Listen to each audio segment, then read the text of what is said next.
देखिए, बिहार के अंदर सर्वे की प्रक्रिया चल रही है और सर्वे की प्रक्रिया जो है उन रैयतों के लिए सबसे इम्पोर्टेंट है जिनके ज़मीनों में सबसे ज़्यादा विवाद था।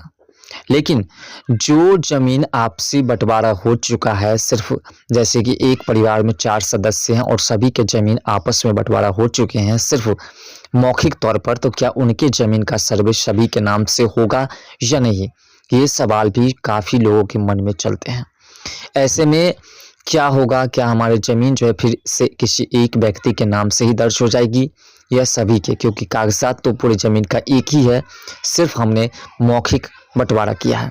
तो आज के इस वीडियो में उन सभी बातों को डिटेल्स में समझाएँगे कि कैसे आप जो है अपनी ज़मीन के एक ही कागज़ात के रहते हुए भी आपसी बँटवारे को कायम करवा सकते हैं और सर्वे कराएँगे तो आप सभी रैयतों के आपके जितने भी बँटवारे हों उन सभी के अपने-अपने नाम पर अपने-अपने ज़मीन कायम हो जाएँगे। बिहार में इस समय आप भी जानते हैं कि जमीन सर्वे का काम चल रहा है। इस सर्वे के दौरान यदि सभी भाई अपने जमीन के कागज को अलग अलग करना चाहते हैं तो वो कुछ नियमों का पालन करते हुए पारिवारिक बंटवारा कर सकते हैं और अपने नाम से जमीन का खाता खुलवा सकते हैं। इसके लिए कुछ स्टेप है जिसको फॉलो करना होगा। कुछ स्टेप है जो हम आपको बताएंगे, उसके आधार पर आपको पारिवारिक बंटवारा करना होगा और उसके बाद जो है आपका ज़मीन जो है सटीक तरीके से आपके नाम पर दर्ज हो जाएगा। आपके पिताजी के नाम से एक ही कागजात थे, एक प्लॉट थी और 4 भाइयों में 2 भाइयों में 1 भाइयों में 10 भाइयों में बंटवारा हो चुकी है। तो ऐसे कंडीशंस में उन सभी के नाम पर अपना-अपना ज़मीन चढ़ सकता है। बस आपको सर्वे के दौरान इन पारिवारिक बंटवारों पर विशेष ध्यान देना होगा। पहला स्टेप हम आपको बताते हैं। बिहार में जमीन सर्वे के दौरान यदि सभी पक्ष आपसी सहमति से जमीन का बंटवारा करके एक शेड्यूल बना करके हस्ताक्षरित आवेदन सर्वे टीम को देते हैं तो सर्वे के दौरान सही उस बंटवारे को मान्यता मिल जाएगी और उसके बाद जो है सभी रैयतों के अपने अपने नाम पर जमीन दर्ज हो जाएंगे। उनके नाम से खाता खुल जाएगा, यानी कि उनके प्लॉट नंबर भी हो जाएंगे और उसका पर्सनल खाता संख्या भी और जमाबंदी भी कायम हो जाएगी। दूसरा स्टेप, आपसी सहमति से जमीन का बंटवारा करके एक शेड्यूल बना करके हस्ताक्षरित आवेदन सर्वे टीम को देते हैं तो सभी भाई के नाम अलग अलग खतियान बनाया जाएगा। जितना भी भाई रहेगा उन सभी का खतियान अलग अलग रहेगा। साथ साथ खतियान जो है उसमें आपके चौहद्दी भी उसी हिसाब से दर्शाए जाएंगे कि आपके दक्षिण में, उत्तर में, पश्चिम में, पूरब में आपके भाई हैं या पड़ोसी हैं, कौन है, ये भी कायम कर दी जाएगी। अगर आपके पास अपनी ज़मीन की ऑनलाइन रसीद है तो आपको कोई और दस्तावेज दिखाने की ज़रूरत नहीं पड़ेगी। सिर्फ इससे सर्वे का पूरा काम आप कर सकते हैं आसानी से। यानी कि सबसे पहले आपको ज़मीन के रसीद इकट्ठा करना होगा। अगर रसीद इकट्ठा हो जाता है तो आपको किसी भी कागजात यानी कि खतियान के वाला की ज़रूरत नहीं पड़ेगी। अगर वो भी इकट्ठा कर लेते तो और अच्छी बात है, लेकिन फ़िलहाल इससे भी आप काम करवा सकते हैं।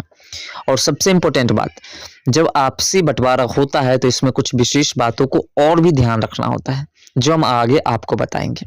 फिलहाल चौथा स्टेप आप हमको बताते हैं कि आपसी सहमति से जमीन का बंटवारा करके सर्वे में अलग अलग नाम करवाते हैं तो भविष्य में लड़ाई झगड़े की समस्या भी नहीं रहेगी।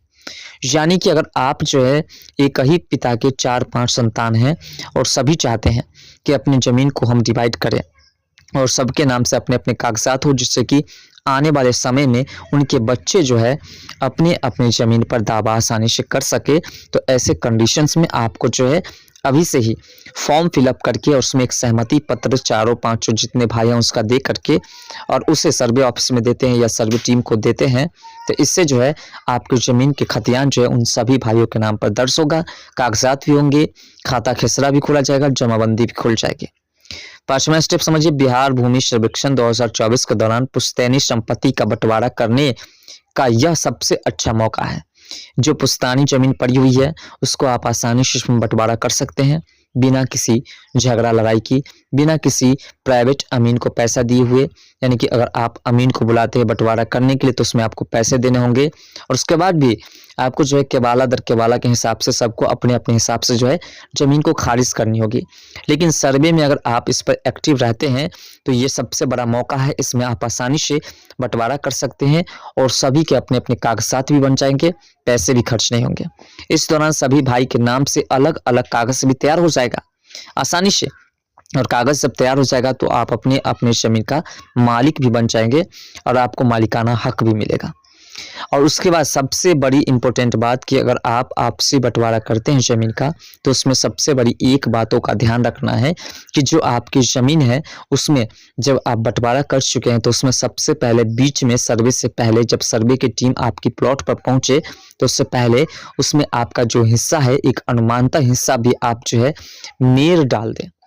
यानी कि रस्सी बिठा करके उसको 2 भाग में बाँटना है, 4 भाग में बाँटना है, 5 भाग में बाँटना है, जितना भागों में बाँटना है उसे बाँट करके और उसमें रस्सी से बैठा करके और उस पर मेर यानी कि आरी डाल दे, जिससे कि सर्वे की टीम जब वहाँ पहुँचेगी तो देखा जाएगा उनके द्वारा कि ये जो ज़मीन है ये बँटवारा हो चुकी है। और उसके बाद जो है आपके अनुसार जो आप कहेंगे उसके अनुसार आपकी ज़मीन को जो है उसमें सभी रैयतों के यानी कि जितने भाई हैं उनके नाम पर दर्ज कर दी जाएगी। प्लॉट बाय प्लॉट आपका बंटवारा हो जाएगा आसानी से। और अगर आप मेर नहीं डालते हैं उस कंडीशंस में आपके ज़मीन के जो बंटवारे होंगे उसमें दिक्कत तो हो सकती है, किसी की प्लॉट बढ़ सकते हैं, किसी के कम हो सकते हैं। ऐसे कंडीशंस में आपको सबसे पहले सर्वे की प्रक्रिया में विशेष ध्यान देना होगा। और जो भी आपके कागजात है उस सभी कागजातों के माध्यम से जो प्रपत्र 1, 2, 3 जो भी भरने की प्रक्रिया है उसे भरने के दौरान आपको सभी रैयतों के नाम को एक ही फॉर्म में फिलअप कर देना है। ऐसा नहीं कि आपको 4-5 फॉर्म जितने भाई हैं उतने फॉर्म की ज़रूरत है, ऐसा नहीं है। सिर्फ एक ही फॉर्म में सभी रैयत के अंश को दर्शा देना है और उसके हिसाब से आपके नामों पर डिवाइड हो जाएगी और सारे के सारे कागजात जो आपको मिल जाएंगे। यानी कि आपका जो खतियान है भविष्य में रसीद कटाएंगे तो वो भी आपका आसानी से कटेगा। ऐसे आपका जो बंटवारा आसान तरीके से हो जाएगा। तो याद रहे, ज़मीन सर्वे के दौरान पारिवारिक बंटवारा अगर होती है तो आप जो है पहले ही कर ले, पहले ही से उसमें मेर डाल दे और पहले से ही कागजातों को इकट्ठा करके आप जो है सर्वे टीम को या तो अंचल में या तो अपने शिविर में जा कर के जमा कर दे, जिससे कि लोग आसानी से अपनी ज़मीन को प्रस्तुत कर सके और जो सर्वे की टीम है आपकी ज़मीन को आसानी से बंटवारा कर सके। दोस्तों सबसे बड़ी बात है कि ज़मीन का मामला जो है वो सबसे ज़्यादा बिहार के अंदर है। बिहार के अंदर 60 से 70% ज़मीन जो है और ज़मीनी विवाद जो है वो सिर्फ केसेस, यानी कि अगर आप किसी थाने में कोर्ट्स में जाएंगे और केसेस देखेंगे तो उसमें जो है 60 से 70% केसेस जो है वो सिर्फ ज़मीन विवाद से मिलेगा। तो इसी सब को सुलझाने के लिए बिहार के अंदर सर्वे की प्रक्रिया शुरू की गई और ये सर्वे की प्रक्रिया अभी निरंतर चलती रहेगी। इसमें किसी प्रकार की कोई दुविधा नहीं है। बस आप अपने हिसाब से बंटवारा के लिए ज़मीन में मेर डाल दें, अपने खेत पर जो प्लॉट पर मेर डाल करके और सर्वे की टीम के साथ आप प्लॉट पर पहुँचे। जब सर्वे हो तो आपको एक्टिव रहना है और उस हिसाब से आपके ज़मीन का बंटवारा हो जाएगा बिना खर्चे के, आसानी से, बिना विवाद के।